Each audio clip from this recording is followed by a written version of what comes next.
Assalamualaikum warahmatullahi wabarakatuh. Apa kabar kalian hari ini?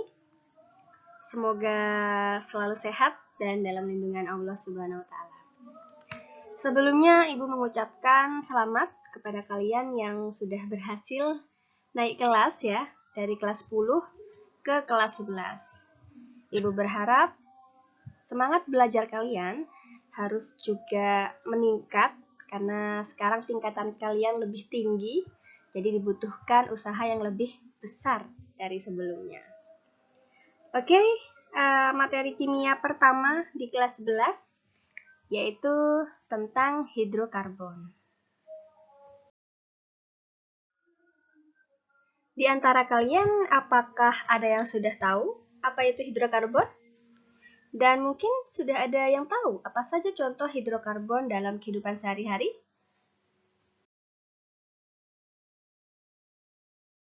Tahukah kalian ketika kalian mengendarai sepeda motor, mobil, kereta, pesawat, ataupun kendaraan lainnya, itu dibutuhkan bahan bakar agar kendaraan tersebut bisa berjalan. Nah, salah satu komponen atau kandungan dari bahan bakar adalah oktana. Nah, yang mempunyai rumus kimia C8H18. Nah, oktana ini adalah salah satu contoh dari hidrokarbon yang biasa kita temui dalam kehidupan sehari-hari. Contoh lainnya adalah gas LPG.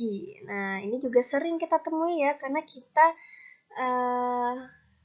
sudah sebagian banyak ya memasak menggunakan gas LPG ini. Nah, ternyata gas LPG itu mempunyai isinya nih ya, kandungannya mempunyai rumus kimia CH4 atau yang dikenal dengan nama kimianya adalah metana. Nah, CH4 ini atau metana ini merupakan salah satu contoh juga dari hidrokarbon yang sering kita temui dalam kehidupan sehari-hari.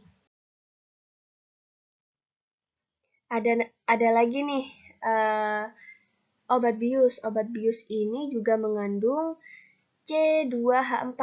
Nah, C2H4 ini juga merupakan hidrokarbon dalam kehidupan sehari-hari. Dan masih banyak lagi contoh hidrokarbon dalam kehidupan sehari-hari yang bisa kalian cari tahu dengan mempelajari materi hidrokarbon ini.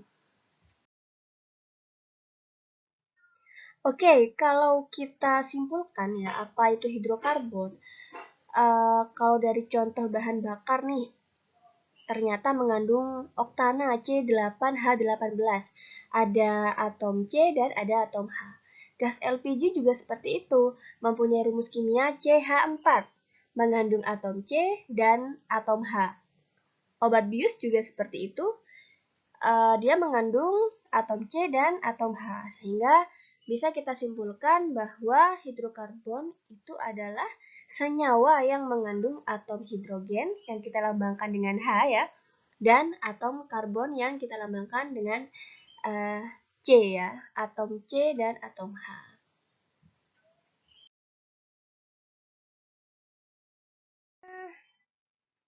Karena atom karbon ini yang mempunyai peran penting ya dalam senyawa karbon, nah sekarang kita akan membahas kekhasan atom karbon. Apa saja itu? Jadi atom karbon ini punya sesuatu yang spesial ya, karena atom karbon atau atom C ini mempunyai karakteristik yang khas dibanding atom lainnya. Karakter apa itu? Karakteristik itu adalah kemampuannya membentuk rantai C yang panjang. Nah, kok bisa satu atom C ini membentuk rantai C yang panjang? Karena kalau kita lihat di tabel periodik unsur, atom C itu mempunyai nomor atom 6. Dan jika kita buat konfigurasi elektronnya menjadi 1s2, 2s2, dan 2p2. Yang mana di sini bisa kita lihat bahwa elektron valensinya adalah 4. Masih ingat ya dengan materi konfigurasi elektron dan elektron valensi? Kalau lupa harus buka lagi buku kelas 1-nya. Nah, jadi dari konfigurasi elektron ini kita bisa tahu elektron valensinya ada 4 ya. Nah, untuk stabil atom C ini berarti bisa atau perlu berikatan dengan 4 atom lainnya ya. Nah, jadi C ini punya tangan 4. Jadi dia bisa berikatan dengan mau atom yang sejenis atau atom yang berbeda jenis. Jadi atom C bisa berikatan dengan 4 atom lainnya. Nah, sehingga ketika atom C ini berikatan nih dengan atom lainnya ya, nah dia bisa membentuk rantai C yang panjang. Kekhasan atom karbon yang kedua adalah atom karbon dapat membentuk ikatan jenuh maupun tak jenuh. Maksudnya ikatan jenuh itu apa? Jadi ikatan jenuh itu merupakan ikatan tunggal. Jadi atom C ini bisa mengikat 4 atom lain ya dengan ikatan tunggal. Nah, karena kan tangannya ada 4 ya. Seperti gambar yang paling kiri ini ya.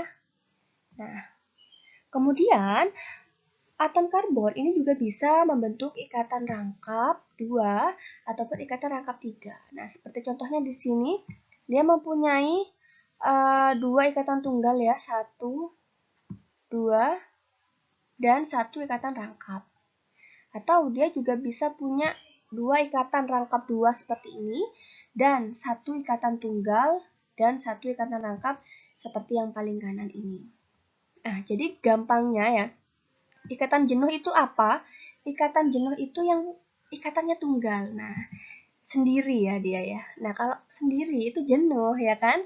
Nah, tapi kalau kalian berdua atau bertiga ya, kalian pasti tidak jenuh ya.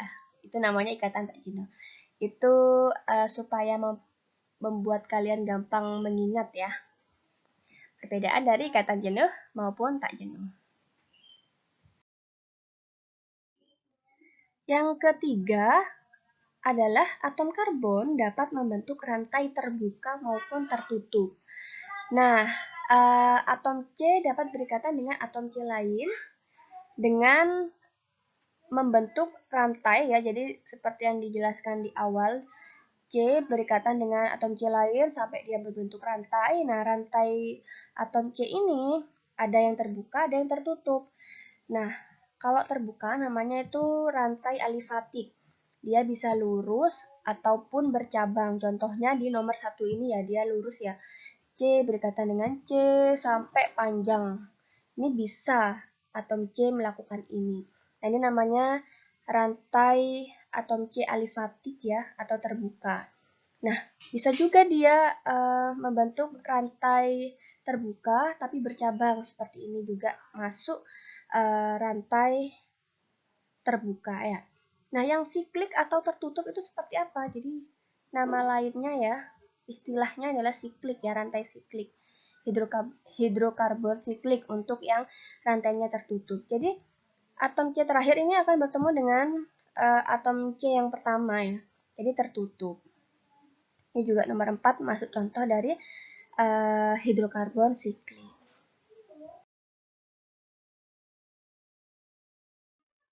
Oke, selanjutnya kita akan membahas tentang struktur atom karbon.